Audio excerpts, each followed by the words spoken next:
Welcome to the Daily B Show, episode 119 with Annette Rose in the house. So excited to have Annette here. She is the host of her own podcast that she's just started up, which is fantastic. I think it's called Real Women Living Beautiful Lives, and it's really just getting women to come out, speak up about what's going on with themselves and their lives, to just be examples for those other women out there looking on, which is fantastic.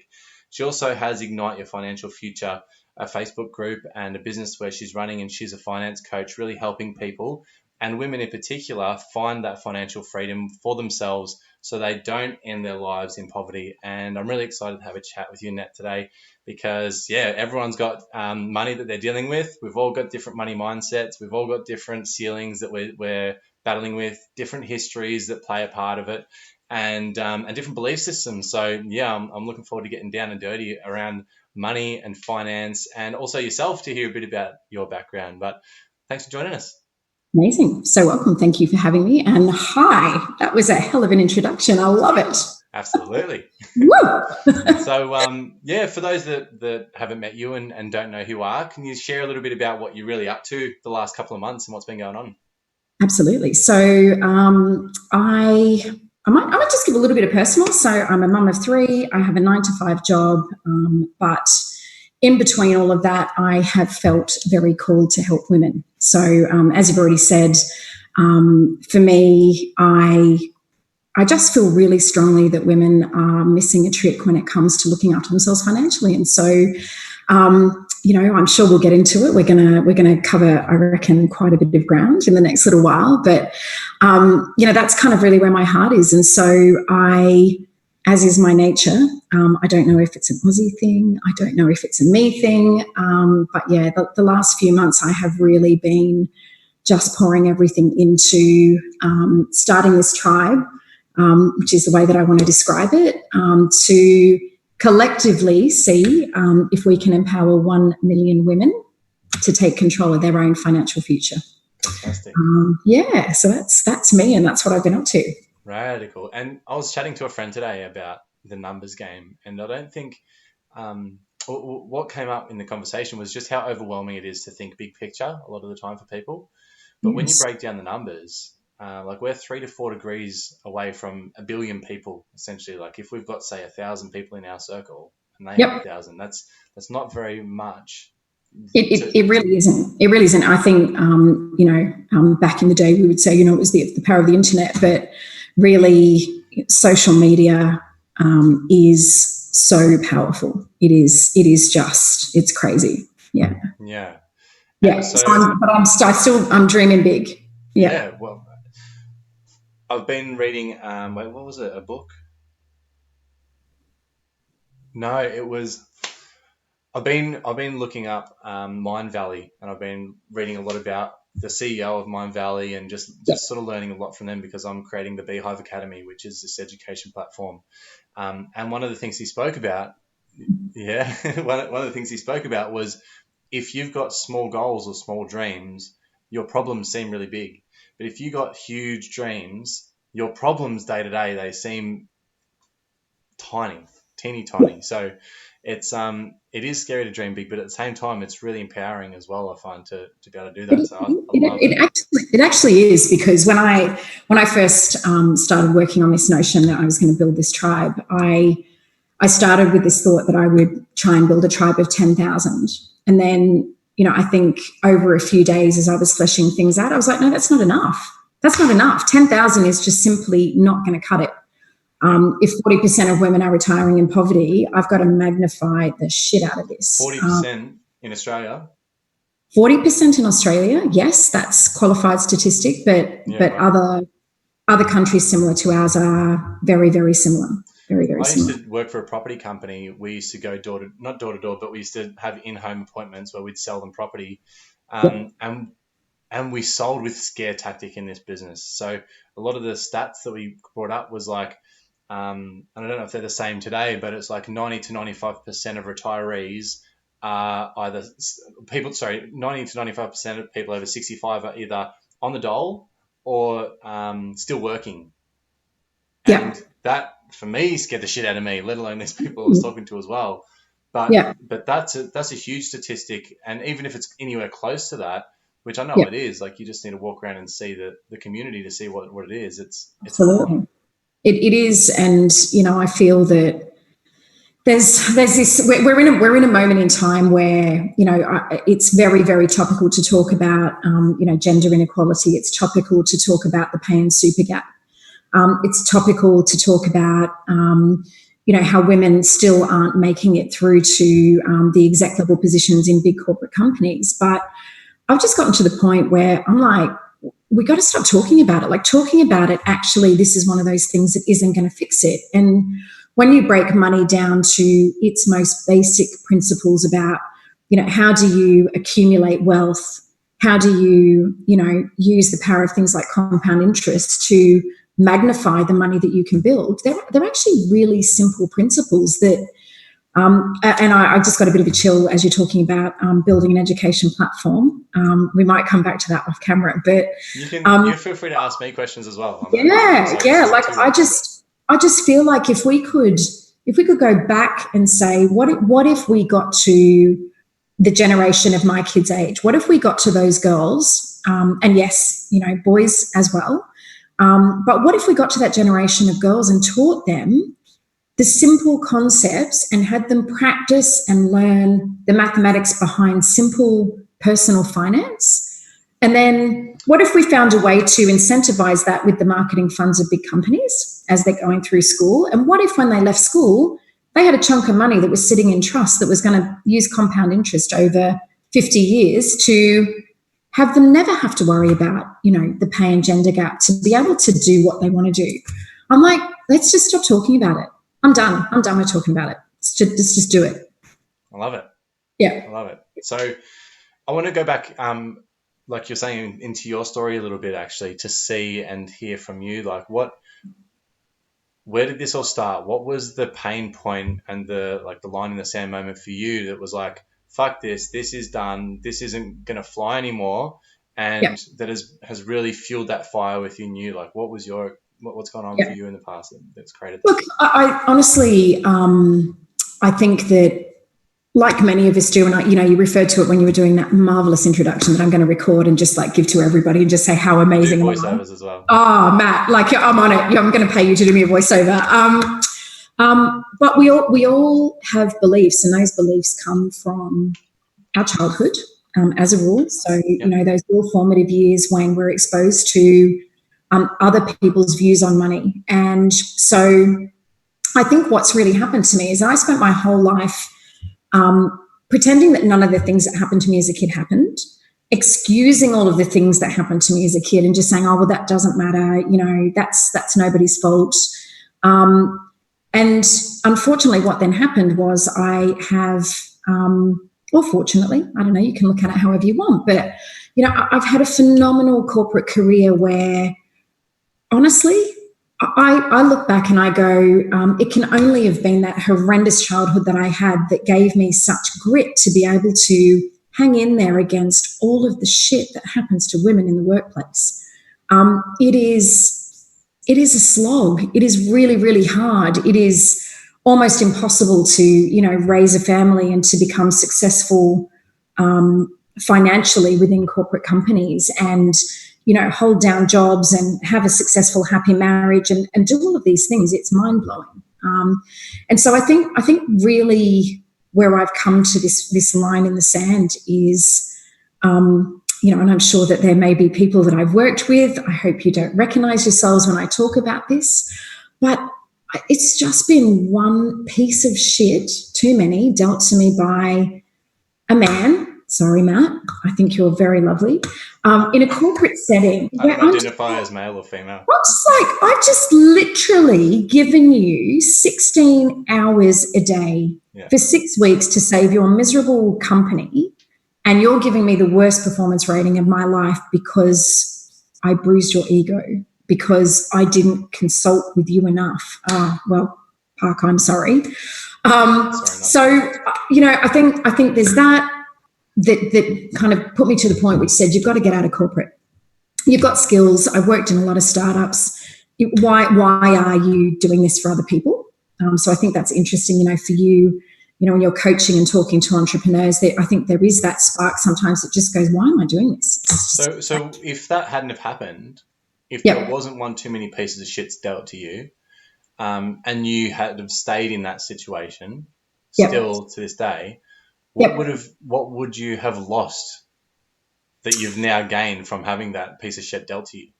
Well, I agree, and that's a really great way to look at it. I would have lost the opportunity to hopefully turn the tables for 1 million women, because that is the big goal, is to say there's a problem out there that I need to solve, and actually I'm unique. I believe that I'm unique because of the experiences that I've had. Yeah. That's a really great way to look at it.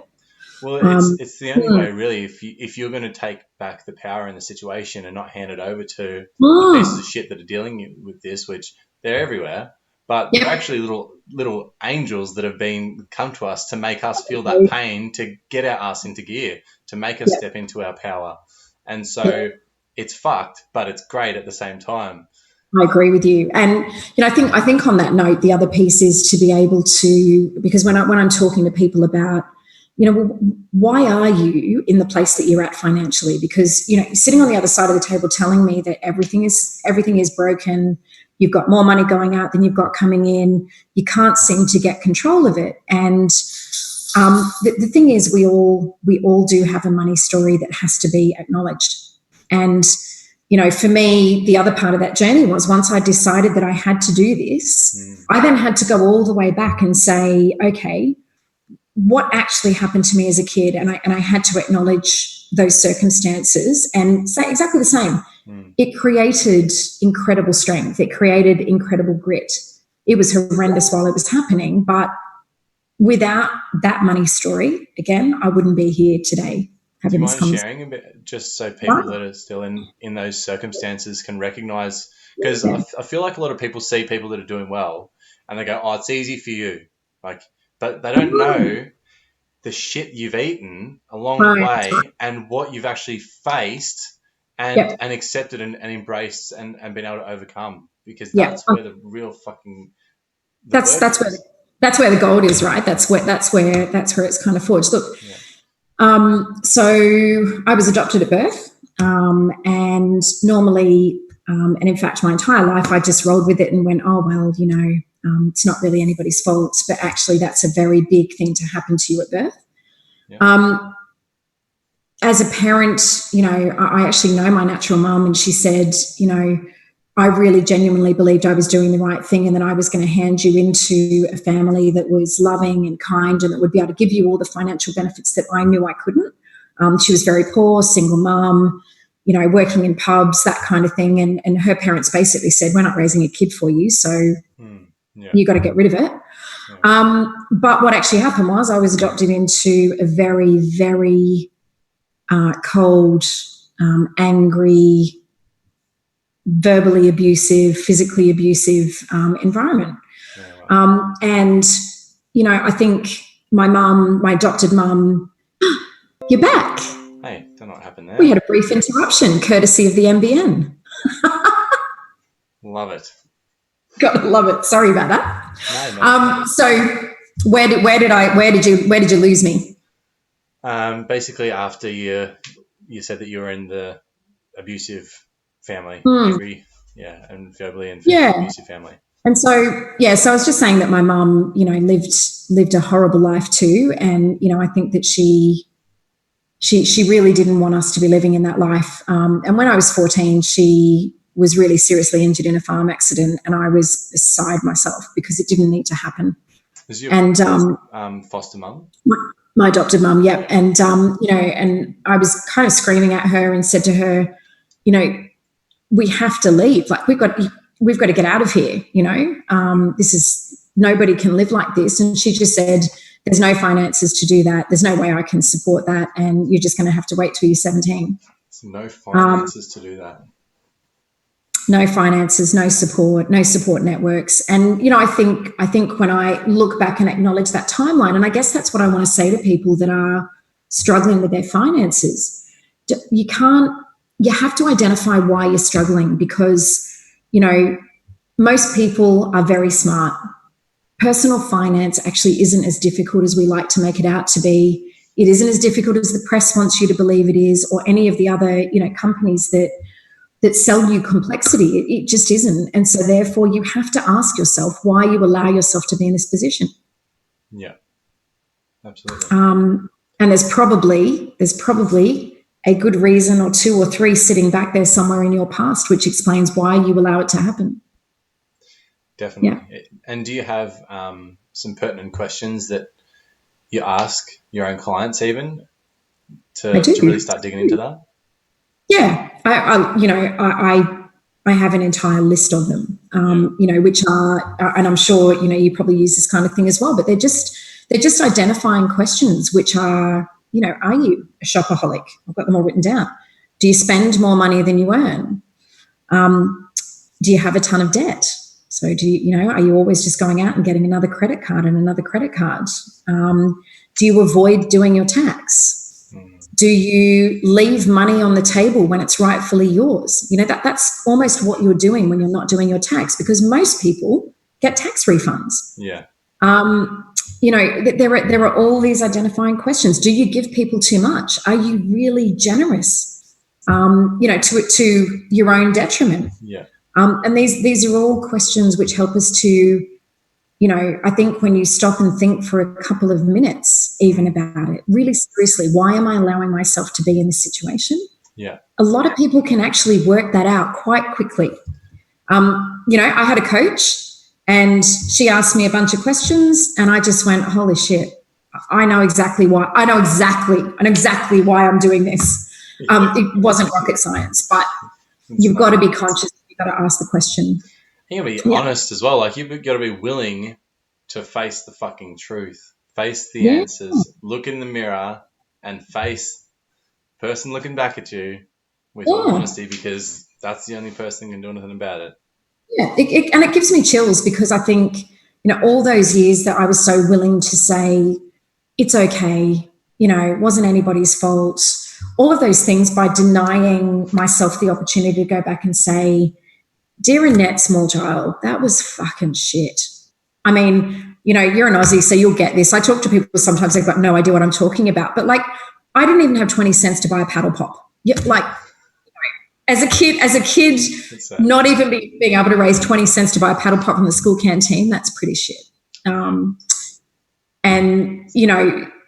to have acknowledged that, and then to say, actually, that's why I give, because I was a giver, I want everybody to have everything, including myself. I don't ever want anybody to be denied.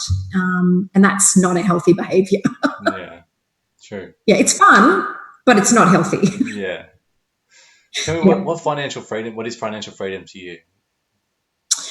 So, look, I think financial freedom, actually, there's a step that comes before that, and that is financial security. You've got to go through steps to ensure that you are financially secure no matter what life is going to throw at you. And interestingly, the interview that I did earlier this evening was with a beautiful woman that I work with, who, when she was 33, she was in a catastrophic car accident with her husband. He died. Their two small children, one of them is now a paraplegic. And they're 15 years on. That conversation was all about saying, if you could go back, and she said, if I could go back, I would slap my 32-year-old self and I would tell her to go and get the fucking insurance. Like, just do the thing, I've done a financial checklist for women, which has 16 questions. It takes 10 minutes. Just go and do the thing, because once you've done it, you won't be able to leave it behind, and you will take the steps to be secure. So the first thing is, you've got to know that when life throws something at you, that you're ready for it. Yeah. Once you've achieved that, you can then move to financial freedom. And for me, financial freedom is about, you're not a slave to debt. It doesn't matter what life throws at you. I can travel when I want to travel. I know that I've got a beautiful retirement waiting for me if I ever want to take it. Quite frankly, I'll probably just keep working because that's more fun. But that's just me. That's not everybody's dream. So it's really about choices and being able to make the choices for you and your family. I read a great quote this morning. I spend a lot of time kind of looking at really great quotes to motivate people to take action. And it basically said, every cent of debt you're in is stealing your future. That's it, right? Every cent of debt you're in. Every cent of debt that you're in is stealing your future. Yeah. Elaborate on that. Well, so I think what it's talking about there is that bit about saying, and there is obviously good debt, bad debt, all of those good things. But, if you break it down into credit cards and personal loans for stuff that you don't need and stuff that you probably can't afford, and if you were to say, let's take all of that personal debt and then we throw a curveball in, like a catastrophic accident, like being not well insured enough, whatever it might be that life is going to throw at you, it's stealing your life from you. So I'm just in a place which is I'm not saying don't have debt. I'm just saying that if you are not literate, you really need to think about getting literate so that you know what you're actually getting yourself into. Yeah, absolutely. And back at school, I didn't get told how to do my tax. I remember, and I got told what erosion was on the side of riverbanks, but I didn't do my tax for the first 7 years in the workforce. Yeah, I didn't get told. And oh my God, I have a girl on my Facebook feed that all she posts is funny things. And the other day she posted one that said, "Yep, another day where I didn't do equations." I mean, same shit, right? It's like, that I think that comes to this the second part of my mission, which is about how do we take this into schools, because that's where it needs to be. Would it shock you to know that in Australia there is actually a approved part of the curriculum that allows schools to teach kids about personal finance? There is an allowed part? It is. And they don't teach it because the teachers don't want to teach it, because I don't know. I don't know why they don't teach it. I plan to find out, though. It's on my list of things to do. Well, the whole system is outdated and backwards, and it's got a whole lot to be said for. So that's why I'm as well doing my part to create a high conscious education for people and make it available to everyone in the world. Yeah, that is amazing. Amazing. Well, and finance is just another part of it. Like it is a feedback loop. It's a feedback loop on where you're at mentally, emotionally, in your journey of your own conscious evolution as well. And if your finances are struggling, you don't know why, and it's really weighing you down. I mean, people kill themselves. People steal. People kill other people for minimal amounts because they don't know how to manage it. They don't understand the actual power of it, the actual impact of it. And we get these big letters with red writing and warning signals all over them. It freaks people the fuck out. It stresses people out. It breaks people up. It's terrible. And they're dreadful tactics by companies that bully tactics. Yeah. Well, they are bullying tactics, and I've had some of those moments. I've had some of those moments where it should never have been sent to me, but I have the education. I just pick up the phone and go, "How dare you? How fucking dare you?" I'm ripping it up, and you can stuff yourself. But your average person doesn't have the confidence to do that. You genuinely believe they're just going to ruin your life. But look, I think that small amount of education back before we leave school would go a really long way.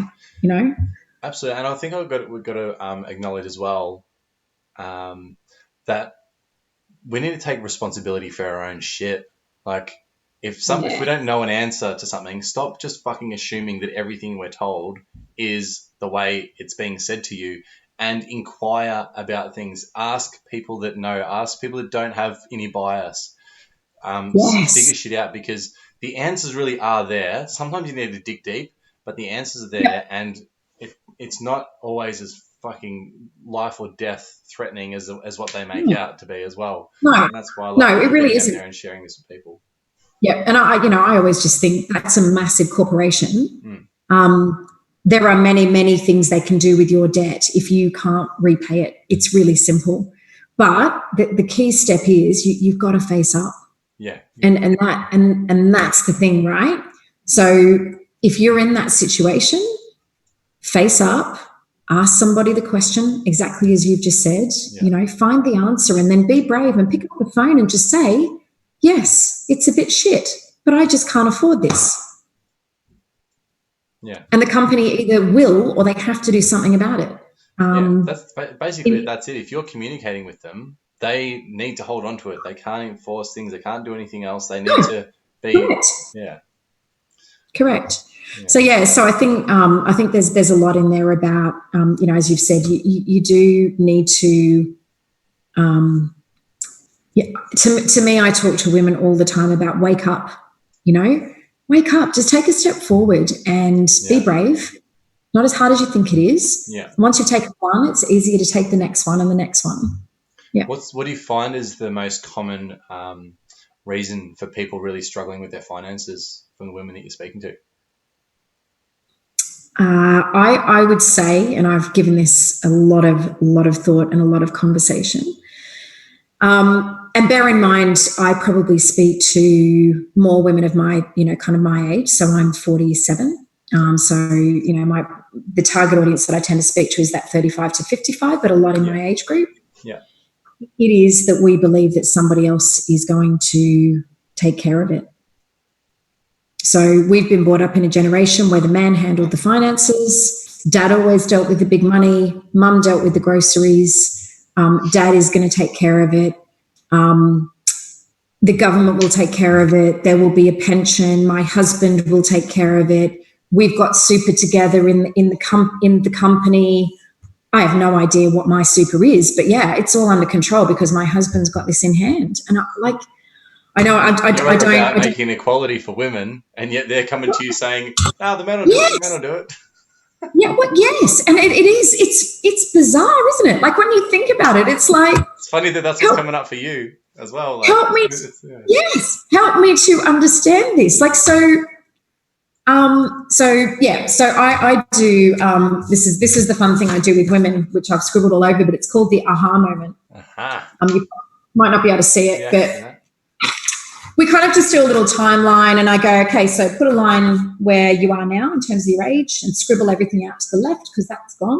Oh, God. Pick the age where you want to retire. Scribble everything out to the right. 72. Yeah. I love it. Yeah. So you're not going to be earning any more money. And then quite often you're left with this tiny little slice in the middle. And then I say, okay, now write down your super balance. You scare the shit out of people. But because they don't know. Yeah. And I'm like, so you're telling me you've got this small slice of time left to make sure you're not living in your fucking car and you can't tell me what the number is. They're like, I don't even have a car yet. Shit. Whose car are you going to be living in? I mean, it is crazy. And, that's why I love to do this exercise because I say to women, all it's going to take is one shitty curveball served to you. Which could be divorce, could be an accident, could be your kid getting sick, it could be you getting sick. And that's just insurance though, isn't it? That's just really acknowledging that things can happen, have the right insurances. And I'd love to go through just a generic example of what it means to become financially secure and financially free. Like what sort of strategies do you really employ? Like is it, I'll leave it in your ball. I'm going to grab my little checklist because it's my go-to for women. Yeah. So and I think what you just said then was kind of really interesting because it's not just about insurance because you can't insure against divorce, unfortunately. Yeah, you don't get married. I like it. Is that your divorce insurance? Don't get married. Is that a prenuptial agreement? Isn't that the one? Damn it, it's on the printer. Stand by. That's right. Can I grab it? Yeah, I'll just dance. Can you dance. sing or do some tap? I'll dance while we wait. All right, do that. Big fish, little fish, cardboard box. Big fish, little fish, cardboard box. I won't be good on iTunes. And I'm back, I'm back, I'm back. All right, here we go. So, financially secure. Mm-hmm. You ready for this? Yep, born ready. Okay. Do you have access to all of the bank accounts? Yes. Are you going to take me through the process? I can take you through the process. We can do this right now. Cool. Do you have access to? Oh, well, actually, are you in a relationship? That's probably a good first question. Yes, I am. You are in a relationship, okay. And okay, good. Do you have shared finances? Yes. Yeah. Okay. So kind of shared, I guess. Yeah. Shared, live together. Kind of doing stuff, doing life. Okay. All right. So you have equal access to the bank accounts. So you know where the money is. You can phone the bank and get access to it at any time. Yeah, we've got our own as well. Okay. So you've got your own. Yeah. Perfect. In your name. Yeah. It's great. And you have joint finance as well. Yeah. Okay, great. Good. Well, you got a smiley face on the first question. Look how hard that was. Do you care to guess how many women don't? Oh, gosh. Well, if 44% of them, 49% of them are ending up... Retiring in poverty? Yeah. I'd say at least 50% of them. Yeah. So, and I just have a little instruction there, which is, that piece around saying if you can phone the bank to transact and pass all their security checks, you have equal access to the bank accounts. Got to have it. You just have to have it. Because even if something nefarious doesn't happen, if your nearest and dearest is involved in a car accident and, heaven forbid, either dies or is unconscious in hospital, and you don't have any clue how to access the money, guess what? You haven't got any money. Until he's better. Yeah, you are going to be hungry and bills aren't going to get paid and you can't give your kids cash. And what happens then? So you've got to have joint access. All right. Do you have your own savings account? Yes. Okay. Does it have at least $10,000 in it? No, I wish. You wish. Okay. So why 10,000? Because it's a good number. It's just a good number. It's a nice little emergency pot. It's a little stash that if you're in that situation where you need ready cash for some reason, you've got it. Okay, cool. It'd be great if it was more, but realistically, we don't want to hold a huge amount just in kind of low-paying savings accounts. So, little emergency fund. I got shared this one strategy, and it's really sort of simple to think about. I'd love to know your thoughts. It's sort of similar to that, maybe, but is essentially the first 3 months save and put away just to hold there. So whatever your 3 months of your wages, correct. That's just putting it away. Rule of thumb. Yeah. Yep. The next one is you do the same for low risk investments. Yep. For 3 months. And then from that, what you make from that trickles over into medium risk, and then that trickles over into high risk. Yes. And so very good. Sort of start from just the savings to have that buffer, and then go into. That's right. Yeah, and another way to do it is 3 months of expenses, and that rule of thumb comes from the fact that insurance companies often won't pay. So if you've got income protection, they're not going to start paying immediately. As a rule, you'll normally find that even if they start paying within 30 days, by the time you get the claims through and you start to get money, it can be quite a while. So yeah, cool. I like the rule of three because it's simple. Yeah. All right. That's where that came. Yeah, it's good. All right. Cool. All right. All right. So, but you do have a savings account, and it has got some thousands in it. Yeah. Good. All right. I'm deciding whether to give you I might just put you in the middle. Just all right. Straight mouth face. So, do you know and can you access the other details of your full financial position? So, are you completely aware of all personal debt? So, loans, credit cards, mortgages, assets, including shares or other mutual funds, and savings? Yes. Yes. Perfect. You get a nice big tick there. That's good. I control all of it because I'm the male. No, just joking. You're doing well on my smiley face system. Ruin it. So again, a lot of women don't. Of course, I can see that. They delegate it. Yeah. So what about with respect to? I mean, I guess you're saying, do you have the access to access to? But the fact I guess they should have access. What I was going to ask was about in partnerships, one person's clearly fucking better with money. Let them make the decisions, or not necessarily the decisions, but like maintain the operation of the finances. Yeah. But still, the other partner still would want to have access to it as well. Yeah. Well, and just to know what the things are, because it's quite easy for somebody who has got bad money habits to hide those from a partner and to go and get loans or to have credit cards and to have stuff kind of squirreled away. And before you know it, it's out of control and you've got no idea. Yeah. Recent example. So I offer a service to my clients, which is a divorce money story. Yeah. So this is for women who have no clue and they're about to go through the divorce. So before they get into the lawyer's room, I sit down with them. This guy had basically sold their property that was worth $1.2 million and taken on a new mortgage for $3.4 million. She had no idea. Yes, it was really nice. And then about 4 months after they moved into it, massive negative equity, he left her for his receptionist. How very cheesy. And now she's living in a rented apartment, which he's really kindly paying for, whilst he's not giving anything to the lawyers. Like, it's just like, how did you sign? She must have signed something, but you've just got to know. Don't put yourself in that position. Yeah, hell yeah. And it is, again, about asking questions and getting good advice from people that aren't biased in the situation. Yeah. I remember a lady that went into a property deal and she had like subject to finance, but no banks would lend her money based on the state that she was in. So the vendor, the owner of the property that was selling it, said, I'll give you finance at like 45% or something, 50% interest. Yeah. So because it said subject to finance, she got finance. She had to do the deal. So if she had to put in a clause, subject to finance, satisfactory to the buyer, something just so small of that, it changes the whole game. And so unless you know these little ticks of bits of information to cover your ass, which is just a question to someone that knows it's unbiased, then you leave yourself so wide open. And so, I mean, I love that we were talking about insurance, but insurance can sometimes be ask a fucking question. Just someone.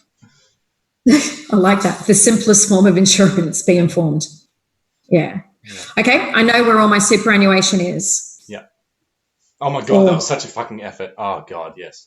I've had so many jobs back and forwards here and there, and I went and consolidated them. Holy shit, that was an experience. Oh my God. But it's your money. It's in your name. Yeah, and they got chewed up with all the different accounts they were in with annual fees because I didn't wasn't taught this.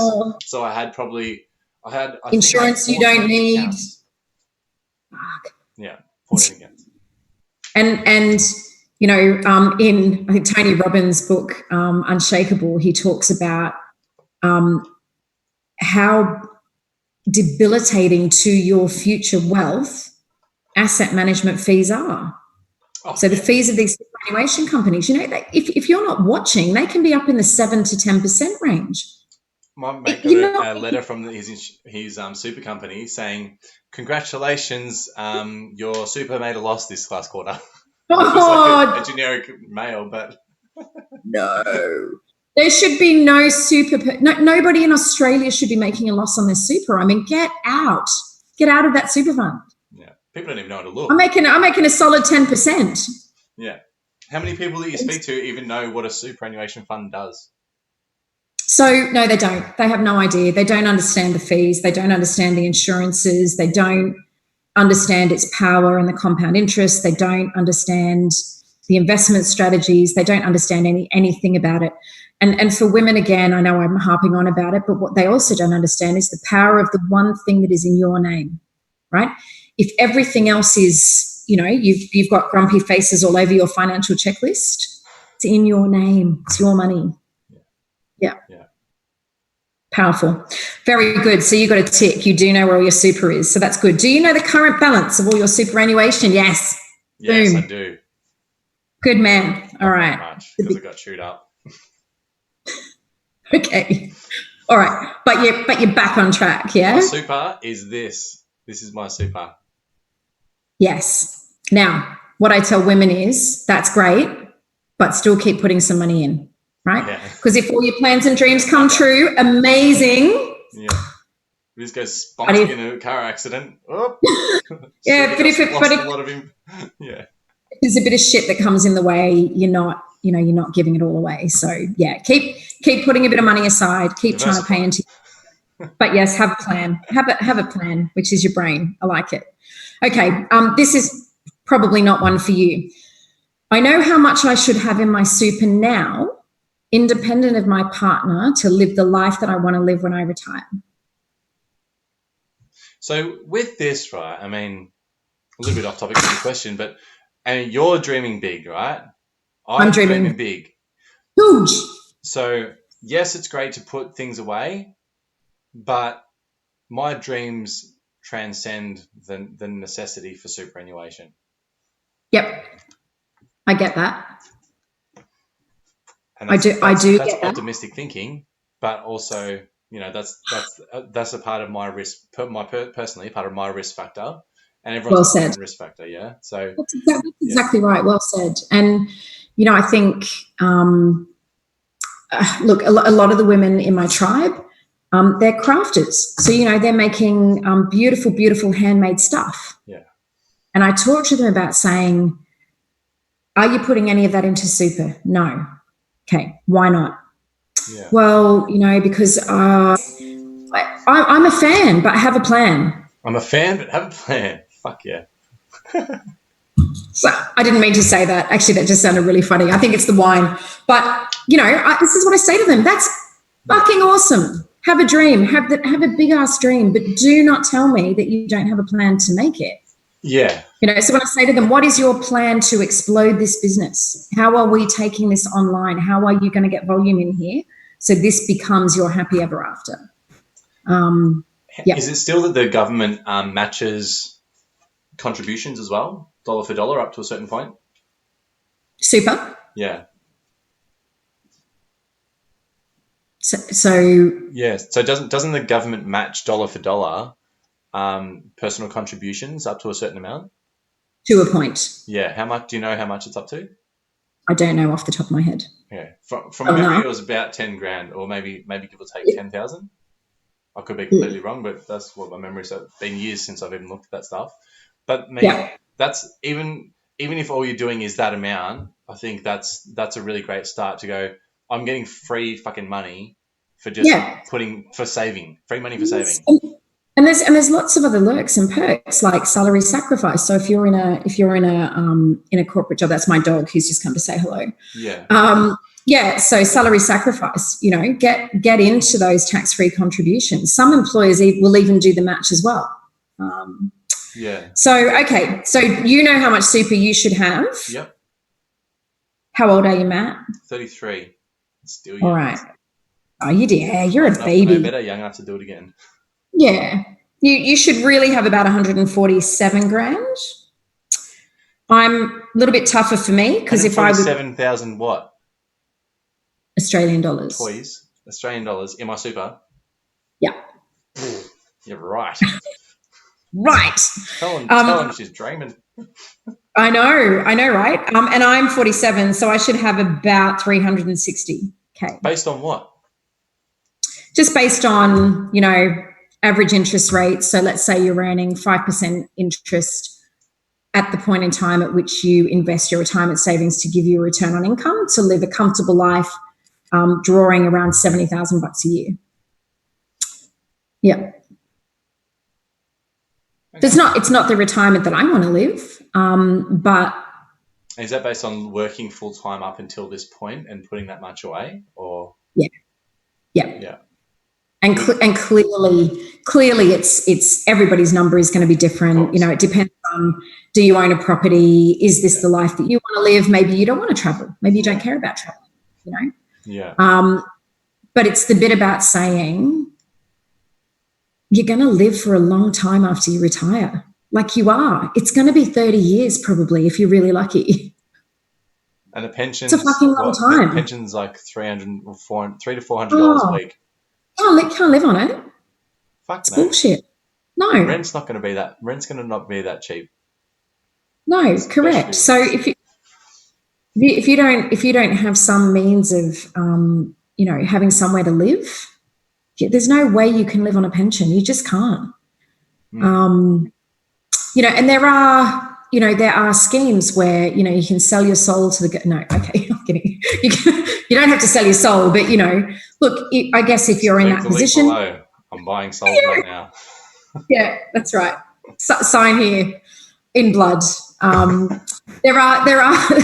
There are some schemes where if you end up needing full-time care and medical bills and things like that, where they'll happily take all your assets and give you a loan so that you can live for the rest of your life. Yeah. We live in a beautiful fucking country too.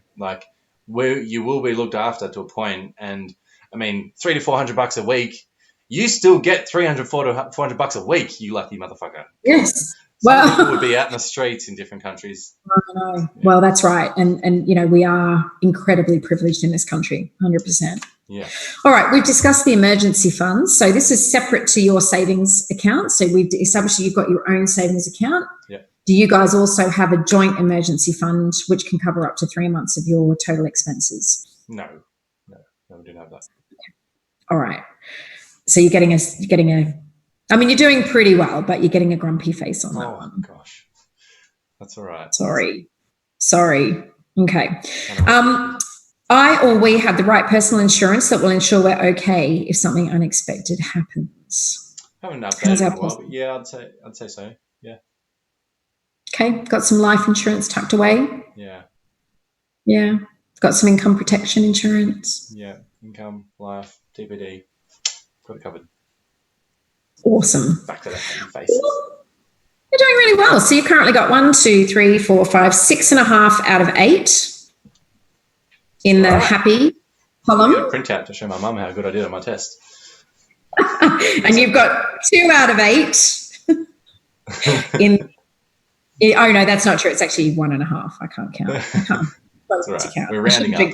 I shouldn't drink wine when I'm on calls. Yeah, I'm rounding up. I love it. Yeah, all right. Something like that. Anyway, you've got more smiley faces than grumpy faces, so that's good. Okay. And then what we do is we just keep going down. Yeah. So those are the red questions. Yeah. There's then a bunch of other questions around, kind of wills. How do you pay into your superannuation? Yeah. Do you make decisions about money? Have you consolidated your super into one account with low fees? Do you have a family budget that outlines everything that you spend? And do you plan and save for the things that you want more so than you spend on personal credit? So effectively what happens is we get to the end of it and we say, okay, if you're all smiley faces, I'm feeling pretty comfortable that you're well on your way to financial security. It's really straightforward. Yeah. If you've got more grumpy faces, you should really be talking to somebody to help you. Yeah. Because the reason that you don't have smiley faces. So you're in very good shape. You're an evolved financial human.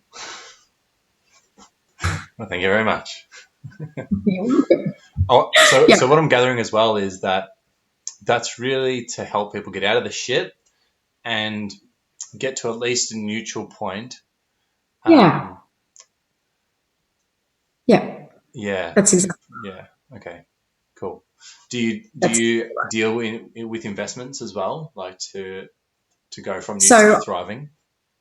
So I will educate, but I won't give advice. So I'm not a financial advisor. But if I help you to get to that neutral point, I'm going to tip you over to somebody who can help you, because that's obviously the smart next step.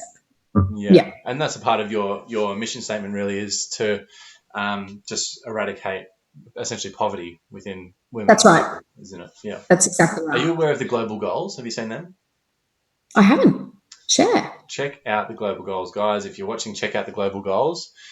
Back in, I think, 2015, a lot of the world leaders and industry leaders got together and created these 17 global goals and to try and achieve them by 2030. And so one of them is obviously getting rid of poverty, completely eradicating poverty in the world.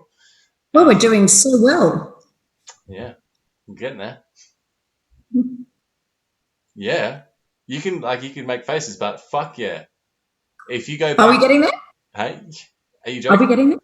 I mean, I don't know. if you look at our little window, we think that 50 years and 100 years is so long ago, but Yeah, that's fuck all. Like that is a yeah, slither of that's very time. true. Yeah, That is very, you go yeah. back 200 years, 1,000 years. Oh Yes, my god, you're right. Yeah, you're right. Yeah, yeah, that all never right, gets all old. right. Yeah, yeah, you're right. Yeah, but you need to, I think, celebrate that. Like, it's one thing to go, this isn't fucking right, this is wrong, Mm, but also really recognize how far we come. I mean, we have. there's if you what is it? It's JFK's speech about reaching the moon. Have you listened to that? Yes. Yeah, fuck, Full time. boom. But he talks about that timeline of Yeah, technology, the evolution of technology, and it's like, yeah. yeah, I was trying to think why I was reading a book about the current, kind of the technology being the next industrial revolution is kind of what we're in at the moment. mm, And you think about what happened in the actual industrial revolution and how phenomenal it was, and then look at where we are now. It's astonishing. It really is. Yeah. hell yeah. TED Talks are great for that, to get on top of it. Just watch Elon Yeah. Musk talk. He'll tell you. Yeah. That Yeah. guy's brain is just Yeah. crazy. Yeah. Crazy. Well, they're talking about our job, like 40% of jobs being obsolete with AI in the next 20 to 40 years. I want to say, I'm trying to tell you who was written by the book. That's exactly right, and it is we're all the way back to the education system. Well, That's it's where where we it are, starts. right? Yeah. Yeah, absolutely. So And so the current education system was designed for the Industrial Revolution. That's the simple fact of it. yeah, that's right. We're not It's in there insane. anymore.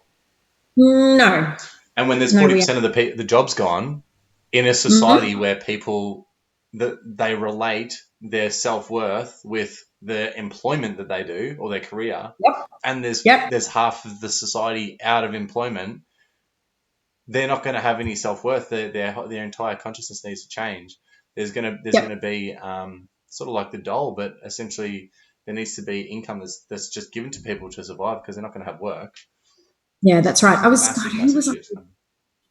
In fact, I was talking to my 18-year-old son about this the other day. So he's quite the philosopher. Yeah, And, cool. he was talking about how, in his view, it should be possible for every single person to have the amount of money that they need to live, given all the wealth and all the money and all the resources we have in the system, without actually having to work. That should be perfectly possible. Everybody should have access to healthcare and all of Well, I those think things. I agree. I think essential services, really, it comes down to, it's like essential Yeah. services, Housing. health and food, really, like Yeah. health, food, and transport, like these things. Yeah, I mean, it's all just energy at the end of the day. So it's this transfer of energy. But in a society where, again, we relate our worth with what we do, and we also rate other people's worth with what they do. On what they do. Yep. It's tough. Like, Absolutely. it's a complete system overhaul. It's not just like that thing needs to change. It's the whole fucking. It is the whole thing. Well, let's see how fast that happens. We should meet up annually and just go, have they done it yet? Yeah. Have we done it yet? Not them. Yeah, that's right. Have we done it yet? That's right. Damn straight. Look at what we've done so far. Yeah. Absolutely. Look at what we're continuing to do. Yeah. Agreed. You got to get into schools with your message. Oh, fucking done and done. It's on its way. Love it. So good. What, if you had a megaphone, you could be in the ear of everyone, what would be something that you'd really love to impart, some wisdom or some advice you'd really love to impart on the world, male and female? So male and female. The wisdom I would like to impart is stand up and take control of your own destiny. That's it. Boom. I love it. It's you. It's about you. Yeah. Yeah. The buck starts and ends with you. Yep. It's not being done to you. You're in charge. Yeah. Powerful. Yeah. Yep. Yeah. That would be it. Beautiful. Yeah. Awesome. Well, I'll do my bit to share that. Chat. Yeah, absolutely. I love it. Thanks for hanging out. Sorry about the brief interruptions brought to you by the NBN. And no sorry is necessary. You can stuff them in a sack. Guys, thanks for hanging out. Thanks for joining us. Annette Rose in the house. And yeah, reach out. When can people find you? Obviously on Facebook and look, I'm just going to say Facebook's easy. At Ignite Your Financial Future is a good place to find me, or you can just search for Annette Rose. According to my friends, I am always appearing live on their feeds, so you're bound to find me. It's as simple as that. Absolutely. If you're in Sydney, hit her up as well. Yes. And look, guys, share the video, like the video. If you want to go through that smiley, grumpy face test yourself as well, she'll be happy to take you through it. It's very old school, and I love it. Classics. That's why it's a classic. It works. It does. It's easy. Cool. And have a great night. Thanks, guys, for joining us. See you next episode. Thanks for having me. See ya. See you guys. Pleasure.